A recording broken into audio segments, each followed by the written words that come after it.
আরে আমি ছবি তুলছি তো, চোখ বন্ধ করলে কি করে চলবে?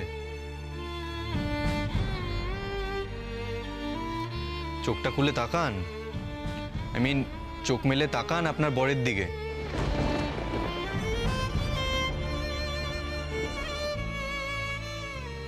তুমি কেন আমাকে এত শাস্তি দিচ্ছ?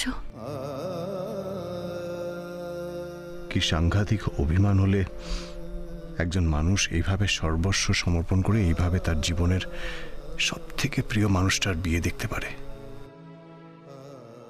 এইভাবে ইনভলভড হতে পারে। আমি বুঝতে পারছি শবনম, তোমার খুব কষ্ট হচ্ছে। আমি বুঝতে পারছি যশ, তুমিও খুব কষ্টে আছো। কিন্তু আমি কি করি বলো তো? তোমরা তো নিজেরাই নিজেদের কাছে যাওয়ার পথটা বন্ধ করে দিয়েছিলে।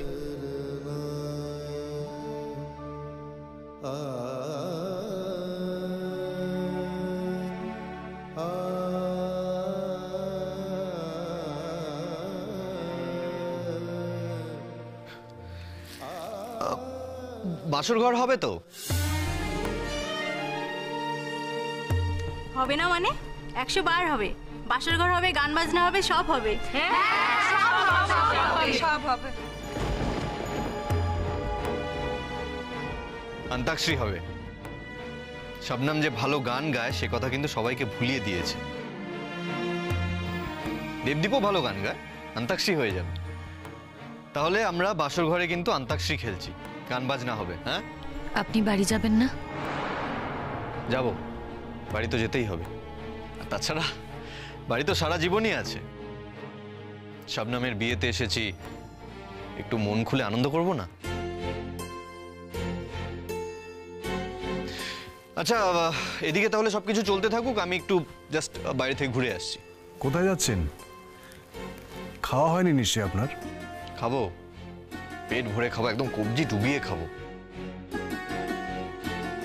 আপনি চিন্তা করবেন না, এখনো তো বিয়ে সম্পূর্ণ হয়নি, বাসর ঘর আছে তো, সেখানে দেখা হচ্ছে।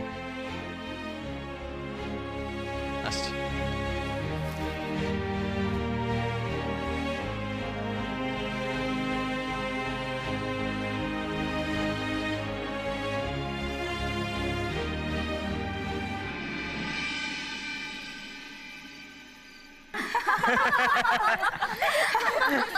আরে যশ কোথায় গেল? সে যে কখন গেল, কোথায় গেল, বেরিয়ে গেল নাকি বুঝতে পারছি না। আরে কিন্তু ও তো আমায় কথা দিয়েছে যে ও বাসর ঘরে থাকবে এবং আজকে বাসর ঘরে ও গান গাইবে। তোমারই বা ওকে আটকানোর কি আছে দেবদীপ? ওর বউ ফিরে এসেছে, অনেক রাত হয়েছে। ওর তো এখানে সারা রাত থাকার কোনো দরকার নেই, ওর চলে যাওয়া উচিত। কি আশ্চর্য, বউ ফিরে এসেছে বলে কেউ একটা রাত বাইরে থাকতে পারে না? আর এতদিন তো বউ ছিল না। ছিল না, কিন্তু এখন তো আছে। তুমি কেন ওকে আটকালে বলো তো? ওকে জোর করা কিন্তু তোমার মোটেই উচিত হয়নি। বেশ তো, তাহলে গান বাজনা শুরু হোক। দেখো দেখো দেখো, হোল্ড অন, আমি কিন্তু এই ব্যাপারে চূড়ান্ত অপদার্থ। সুর, আমার গলায় সুর, আমার গলায় সুর না অসুর ভর করে থাকে। বিশ্বাস করো, আমি গান গাইলে চারদিকে সবাই পালিয়ে যাবে, গাধা কুকুর বেড়াল সব পালিয়ে যাবে। আমাকে প্লিজ গান গাইতে বলো না। না না, ওই সব বলে শুনছি না, আজকে কিন্তু গান গাইতেই হবে।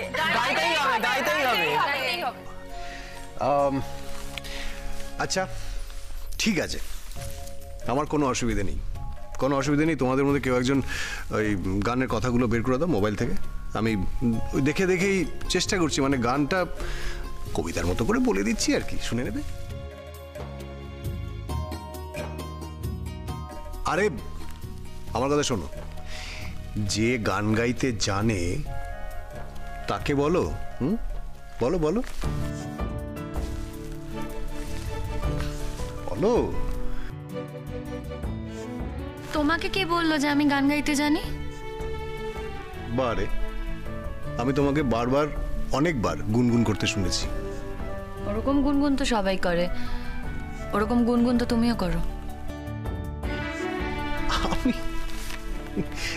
দেখো, আচ্ছা এনিওয়ে, আমি আমার বিদেশে থাকাকালীন একটা ঘটনার কথা বলি।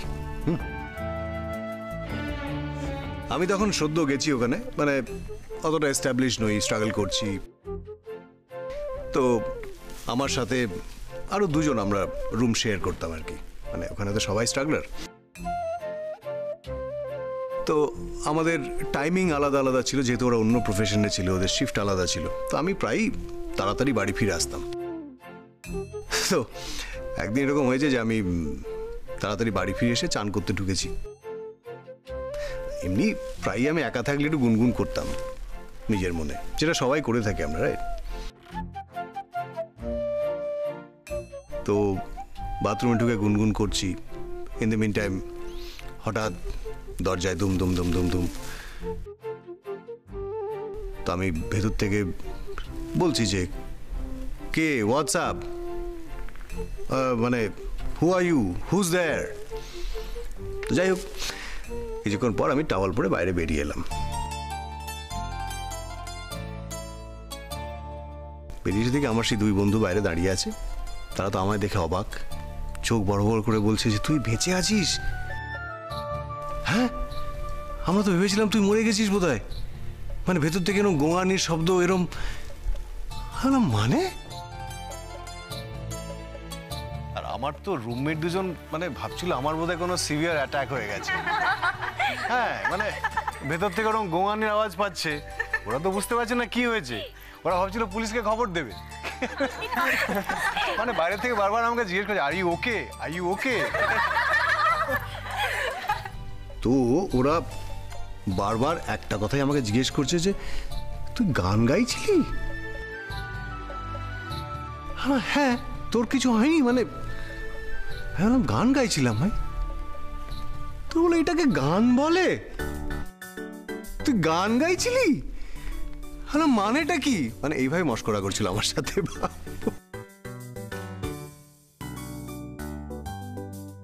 তোমার না সত্যি গল্পের গরু গাছে ওঠে। বিশ্বাস করো, আমি একদম সত্যি কথা বলছি, হয়েছিল এরকম। আচ্ছা, বেশ বুঝতে পারছি আপনাকে দিয়ে গান গাওয়ানো যাবে না, তাই তো? সেই জন্যই আপনি এরকম একটা দুর্দান্ত গল্প ফেদে বসলেন। ঠিক আছে, আপনাকে গান গাইতে হবে না, কিন্তু শবনম, তোমাকে আমরা ছাড়বো না। বাথরুম সং যা জানো তাই করো। আরে এই আসরে আমার বাথরুম সং শুনে কি লাভ? তার থেকে বরঞ্চ কোথায় একটা গান বাজানো হোক, আমরা সবাই মিলে শুনি। গান চালিয়ে শুনবো বলে তো আর আমরা তোমার বাসর ঝাড়তে আসিনি। আমরা এখানে সবাই মিলে গান গাইবো, হুল্লোড় করব, মজা করব, তাই জন্যই তো এসেছি। আমি তো কাউকে গাইতে না করিনি। গাও না তোমরা, গা তোরা। দেখ, তুই শুরু না করে দিলে হবে না। আমি কি গান গাই বলতো? গাও না, যেটা জানো সেটাই করো। আমরা বলেছিলাম না আন্তাক্ষরী করব। আমার খুব টায়ার্ড লাগছে। আজকে ওসব টায়ার্ড লাগছে বলে শুনবো না। আজকে বাসর জাগবই, কোনো ছুটি নেই। কি, আমি সেই জন্য বলিনি। কি জন্য বলেছিস সেটা তো আমাদের জানার দরকার নেই।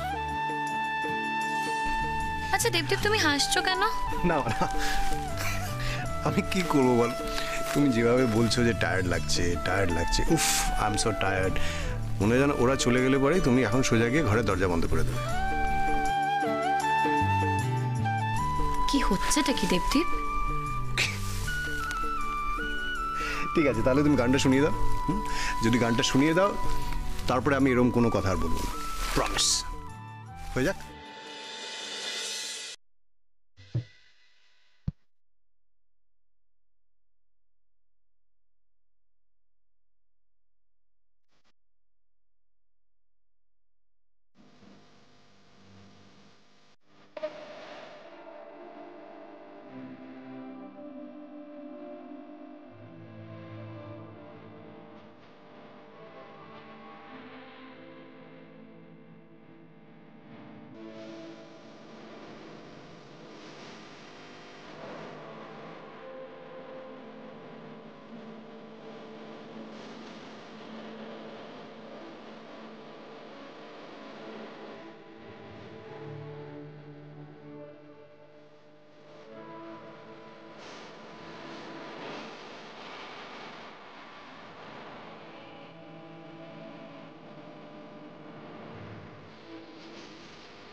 ব্রিলিয়ান্ট ব্রিলিয়ান্ট ব্রিলিয়ান্ট শবনম, অসাধারণ, মাইন্ড ব্লোয়িং। তুমি কিন্তু আমাকে কোনোদিনও তোমার গান শোনাও।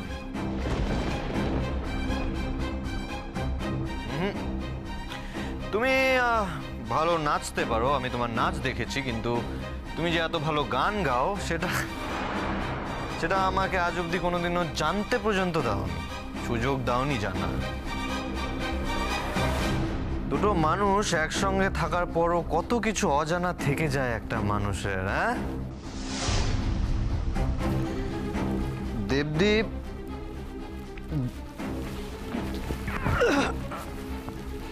I'm fine. দেবদীপ বিয়ের প্রথম দিনই যেটা জানতে পারলো, আমি এতদিন থেকেও সেটা জানতে পারিনি।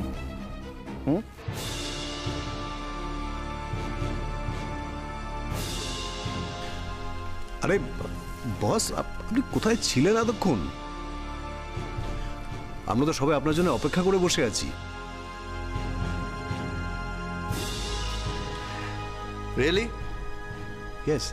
আমার জন্য কেউ ওয়েট করে বলছেন এটা? জিজ্ঞেস করুন সবাইকে, জিজ্ঞেস করুন, সবাই আপনার কথা বলছিল। কোথায় ছিলে জজদা? তুমি কোথায় ছিলে বলো তো?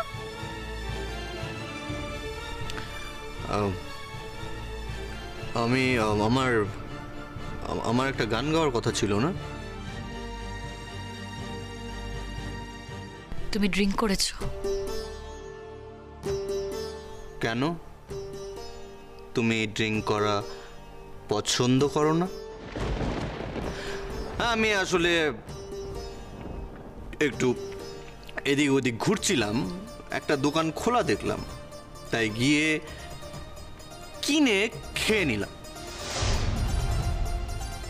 আর তাছাড়া তুমি তো আমার সাথে আর সংসার করছো না,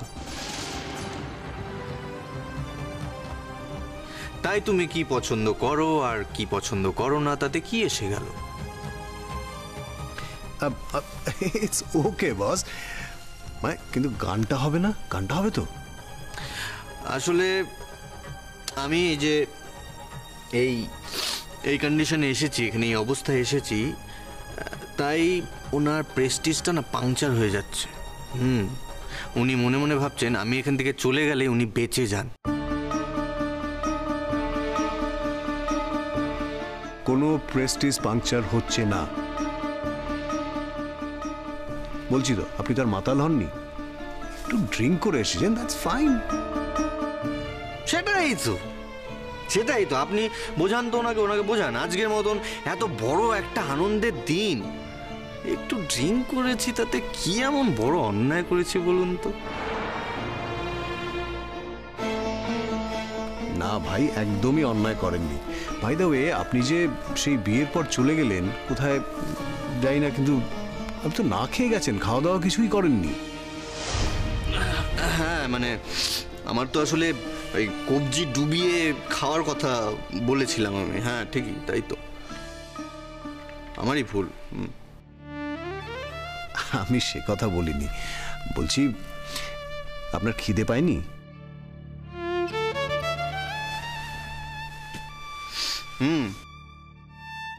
খিদে পেয়েছিল, প্রচন্ড খিদে পেয়েছিল, সেই জন্যই তো ওই দোকানটা খোলা দেখে আমি ওখানে গিয়ে খেয়ে নিলাম।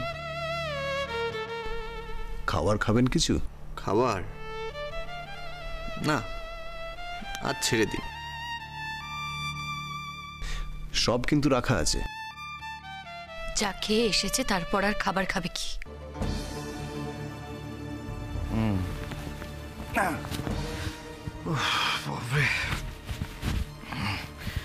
তুমি না ওইভাবে কি, তুমি ওইভাবে আমার সাথে কথা বলবে না শোনো। আমার সাথে ওইভাবে কথা বলা যায় না।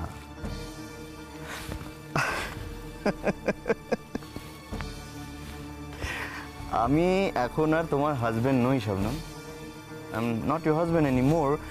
তাই তুমি আমাকে শাসন করতে পারো না। সো আমার সাথে ওভাবে আর কোনোদিনও কথা বলবে না তুমি। যশ, ও ও আমার ভুল হয়ে গেছে, সরি। আমি বুঝতে পারিনি। আমি সবাইকে এম্বারেস করছি, আমার খেয়াল ছিল না। আমার মনে হয় আমার চলে যাওয়া উচিত। চলে যাবেন মানে? আজ আপনি কেন চলে যাচ্ছেন? এটা তো শর্ত ছিল, আপনি তো নিজেই বলেছিলেন যে আপনি এখানে থাকবেন, আপনি গান করবেন। কত কথাই তো মানুষ বলে, কত কথাই তো হয়, কিন্তু সব কথা কি আর থাকে দেবদীপ ভাই?